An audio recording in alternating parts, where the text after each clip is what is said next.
Pernah nggak sih kamu punya ide bisnis yang rasanya keren banget, tapi terus bingung, mulainya dari mana ya?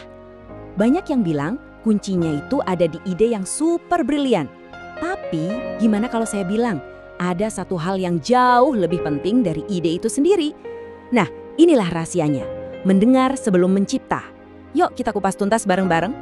Kutipan ini, mungkin kedengarannya aneh ya.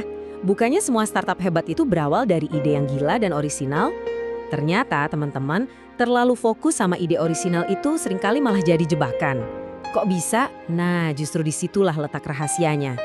Oke, jadi ini dia peta perjalanan kita hari ini. Kita bakal mulai dari ngebongkar mitos terbesar, terus kita lihat kenapa banyak startup gagal. Setelah itu kita akan belajar soal pergeseran pola pikir, masuk ke area mendengar atau ruang masalah, lalu ke area mencipta atau ruang solusi, dan ditutup dengan kesimpulan yang penting banget. Oke, kita masuk ke bagian pertama. Mitos terbesar dalam dunia kewirausahaan. Kita semua kayaknya percaya kalau ide itu segalanya. Tapi, apa benar begitu? Pasti kita semua sering ngebayangin para founder hebat kayak Steve Jobs gitu dapat ilham di garasi rumahnya. Seakan-akan kesuksesan itu cuma butuh satu momen eureka atau aha dan semuanya beres. Tapi apa iya realitanya sesederhana itu? Padahal kenyataannya itu jauh lebih rumit loh. Mark Randolph, salah satu pendiri Netflix, bahkan ngaku kalau ide awal mereka ngirim DVD lewat pos itu kedengeran konyol banget pada masanya. Yang bikin mereka berhasil, itu bukan ide awalnya, tapi proses dan tim yang nggak pernah berhenti beradaptasi dan belajar.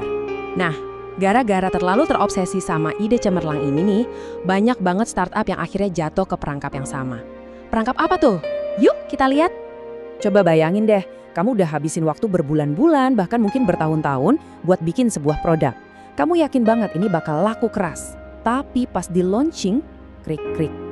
Sepi, nggak ada yang beli. Ini tuh mimpi buruk setiap founder, dan sayangnya ini sering banget terjadi.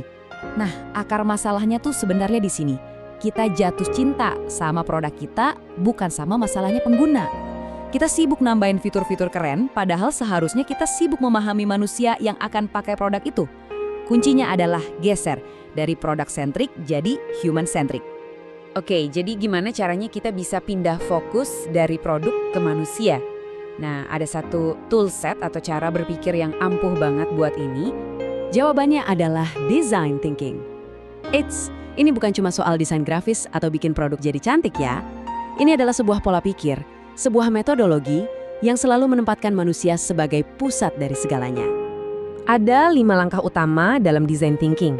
Tapi perhatiin deh, 3 langkah pertama, memahami, mengamati, dan mendefinisikan, ini semua tentang apa?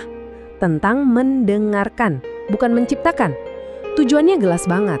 Kita harus yakin dulu kalau masalah yang mau kita selesaikan itu beneran ada dan penting. Dari 5 langkah tadi, ada satu area yang wah ini krusial banget dan nggak boleh dilewatin. Justru disinilah kebanyakan startup terpeleset dan gagal. Mari kita masuk lebih dalam. Ini dia yang namanya ruang masalah atau problem space. Dengerin baik-baik ya. Kerjaan kalian sebagai wirausahawan itu dimulai di sini, titik. Bukan di ruang meeting sambil brainstorming ide produk keren. Jadi, untuk sementara waktu, lupain dulu deh peran kalian sebagai pencipta atau inovator. Sekarang coba pakai topi detektif. Tugas kalian itu bukan membangun, tapi investigasi.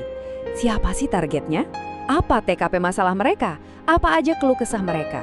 Dengarkan setiap petunjuk sekecil apapun. Ada yang bilang gini, dan ini benar banget. Kalau kamu bisa ngejelasin masalah seseorang lebih baik dari orang itu sendiri, mereka bakal otomatis mikir kamu punya solusinya. Ini bukan sekedar fondasi, ini bisa dibilang udah 80% dari perjuangan kalian. Nah, kalau kalian udah benar-benar lulus dari ruang masalah tadi, baru deh kalian dapat izin buat mulai berkreasi dan menciptakan sesuatu. Sekarang kita pindah ke ruang solusi atau solution space. Nah, disinilah saatnya kita brainstorming ide, bikin prototipe, dan ngelakuin tes. Lihat kan urutannya? Ini semua dilakuin setelah kita paham betul masalahnya, bukan sebelumnya. Di tahap ini, kreativitas kalian baru benar-benar dilepaskan. Tapi bedanya apa?